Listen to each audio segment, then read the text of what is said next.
नमस्कार दोस्तों। आज हम पंजाब सरकार की एक जो पंजाब सरकार में जो न्यूज़ डेवलप हो रही है उसके बारे में बात करेंगे कि कैसे अभी मान सरकार ने ये डिसाइड किया है कि वो ड्रग्स के ऊपर कैसे नकेल कसेंगे। क्योंकि उल्टी गिनती चालू है, दिल्ली में कुछ हो और 250 किलोमीटर दूर पंजाब में उसके इफ़ेक्ट्स ना दिखें, ऐसा होता नहीं है। तो काफ़ी इफ़ेक्ट्स जो दिख रहे हैं कि अभी सरकार एक्शन मोड में है, 2027 में इलेक्शन है।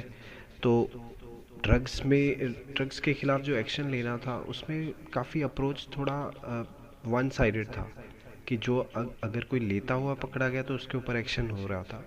तो अभी जो पूरी स्ट्रेटजी है उसको रिवाइज़ किया है। तो इसमें काफ़ी चेंजेस है, जो बेच रहे हैं उनके ऊपर अभी एक्शन लेने की बात हो रही है और उनके ऊपर काफ़ी पिछले एक हफ्ते से काफ़ी एक्शन मोड में है मान सरकार, तो काफ़ी एक्शंस लिए भी हैं। और जैसा कि मतलब यूपी में हमने देखा है, एमपी में, उत्तराखंड में, ये बीजेपी शासित राज्यों में हमने देखा कि जो एक प्रोसेस काफ़ी फॉलो किया जा रहा है कि अगर कोई किसी के ऊपर कुछ भी इल्ज़ाम है तो सीधा घर गिरा दो, पहले बुलडोज़र एक्शन। वो जो अभी बुलडोज़र एक्शन इन्होंने इनिशिएट कर दिया है, तो कुछ लोग बुलडोज़र एक्शन जो है, बुलडोज़र जस्टिस, उसको सही बोल रहे हैं, कुछ गलत बोल रहे हैं। लेकिन फिर से इसके ऊपर काफ़ी विवाद शुरू हो गया है। जैसे बुलडोज़र को काफ़ी फेमस कर दिया यूपी गवर्नमेंट ने, काफ़ी गुंडे जो बदमाशों के ऊपर उन्होंने एक्शन लिया। तो काफ़ी, हालांकि वो भी गलत है, और अभी जो मान सरकार जैसे काम कर रही है वो भी गलत है। बुलडोज़र एक्शन, बुलडोज़र जस्टिस नहीं होना चाहिए एक देश में, क्योंकि लॉ एंड ऑर्डर है, कानून है, तो उसका सही से पालन होना चाहिए। अगर आपको लगता है किसी ने कोई गलती की है तो उसके पूरे परिवार का को क्यों आप परेशान करोगे। तो उसने गलती की है, आपके पास सारा तंत्र है, आप केस चला सकते हैं, जेल में डाल सकते हैं, हर एक चीज़ जो पॉसिबल है आप कर सकते हैं जब आप एक गवर्नमेंट चला रहे हैं। तो ये सब चीज़ें, बाकी अभी काफ़ी इसमें भी डिमांड उठने लग गई है कि अगर आपको एक्शन लेना ही है, जैसे कि मैं अगर योगी सरकार की भी बात करूं तो योगी सरकार भी ये बुलडोज़र एक्शन लेती है तो वो काफ़ी नाकाम और बिल्कुल डरी हुई सी लगती है कि हाँ, बुलडोज़र एक्शन हम ले रहे हैं लेकिन ये वन साइडेड है तो किसी को पता ना चले। तो बहुत सारे अभी आपने देखा होगा कि अगर बीजेपी से जुड़ा कोई नेता है, ये दिल्ली में जो विमेन रेसलर्स के साथ हुआ था, तो उनके घर पे तो नहीं, इन्होंने ब्रिजभूषण शरण सिंह, उनके घर पे कोई बुलडोज़र एक्शन नहीं हुआ। फिर वाराणसी में जो बीजेपी से लिंक्ड लोग थे उनके घर पे कोई बुलडोज़र एक्शन नहीं हुआ। बहुत सारे और करप्ट लीडर्स रहते हैं तो उनके घर पे कोई बुलडोज़र एक्शन नहीं होता। बिकॉज समवेयर क्या है कि पावर शिफ्ट तो होता रहेगा। पावर शिफ्ट का जैसे पंजाब में भी बात करें कि छोटे छोटे जो गरीब लोग भी हैं, अगर एक घर में एक बंदा कोई बेच रहा है तो उसके नाम पे तो घर नहीं है, तो उसके बाप ने घर बनाया, उसके दादा ने घर बनाया, तो वो आप 100 साल पुराना, 50 साल पुराना जो उसके नाम पे घर ही नहीं नहीं है, सिर्फ वो रहता है, तो आप ऐसे ही घर तोड़ दोगे। हालांकि अगर 6,000 करोड़ का जो केस चल रहा है मजीठिया के ऊपर, तो पंजाब में जो सरकार में भी रहे काफ़ी टाइम, तो उनके ऊपर जो है अभी तक बुलडोज़र एक्शन नहीं हुआ। का फार्म हाउस भी खड़ा है, घर भी उनका ऐसे का ऐसे ही है। वो 6,000 करोड़ आप उनका घर गिरा सकते हैं, एसेट रिकवर कर सकते हैं। तो वो जैसे ही सरकार बनी थी वो 5 महीने शायद जेल काट के वापस भी आ गए, और अभी भी वो एंजॉय कर रहे हैं। तो somewhere close Z plus security है, लगभग 60 लोग उनकी सिक्योरिटी में है। तो एक बहुत बड़ी सिक्योरिटी फ्लीट चलती है, कम से कम 3 गाड़ियाँ आगे, 3 गाड़ियाँ पीछे, ऐसे रहता है। एंड उसके बाद भी एक सेपरेट फ्लीट है। तो इतने लोगों के साथ वो चल रहे हैं, उनको पूरी फैसिलिटीज़ दे रखी हैं। एक आम अगर आदमी है उसने, क्योंकि आपने जो है नशे के ऊपर एक्शन नहीं लिया, तो ये एक तरह का बिजनेस बन चुका है। तो जो बंदा सिर्फ बिजनेस ही कर रहा है उसके घर पहले आप गिरा रहे हो, बात बाद में करेंगे, तो ये कहीं ना कहीं पे बाद में आपको बहुत बुरे तरीके से झेलने पड़ेंगे इसके आफ्टर इफ़ेक्ट्स।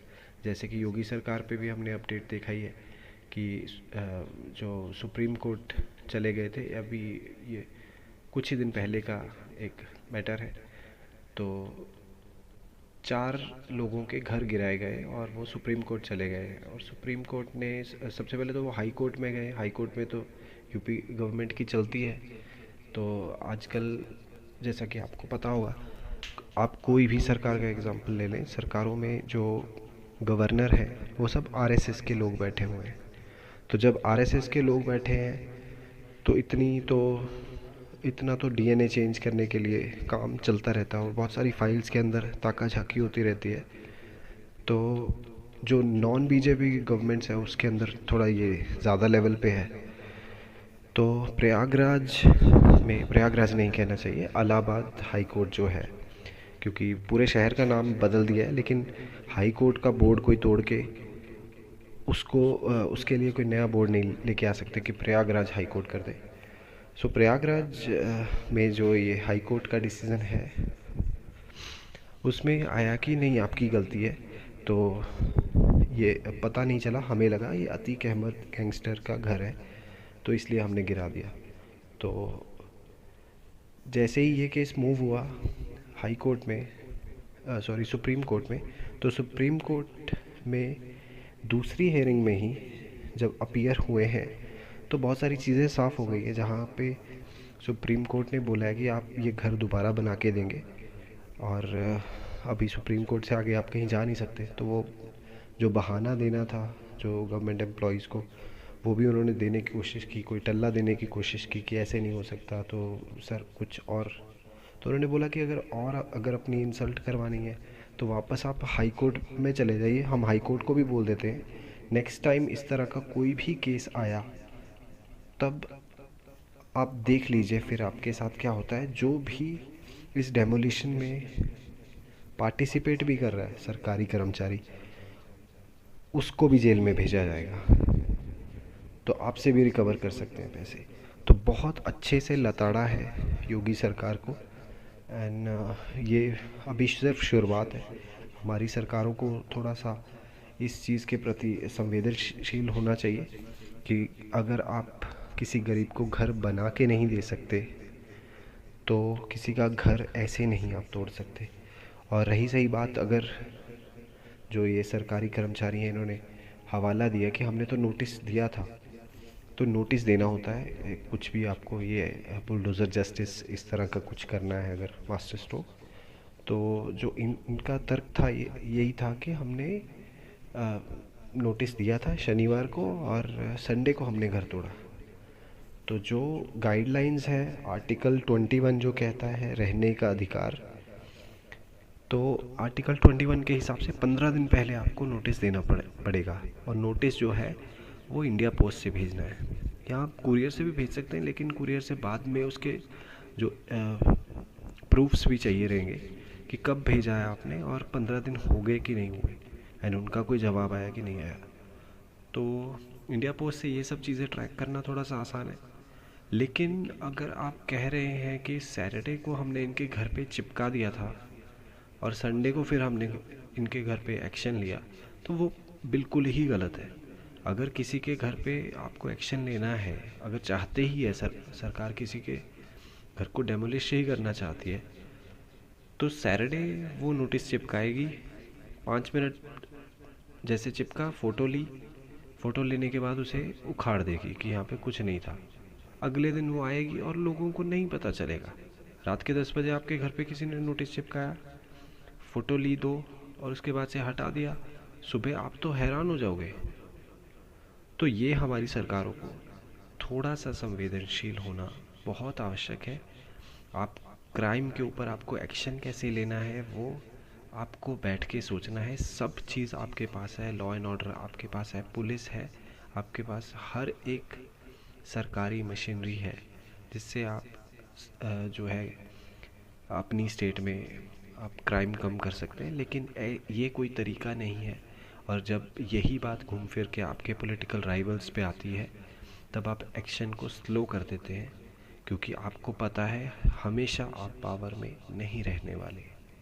तो पावर शिफ्ट होता रहेगा। अगर आप ऐसे किसी का भी घर गिरा रहे हैं तो कल को आप पावर में नहीं है, आपका भी घर गिराया जाएगा।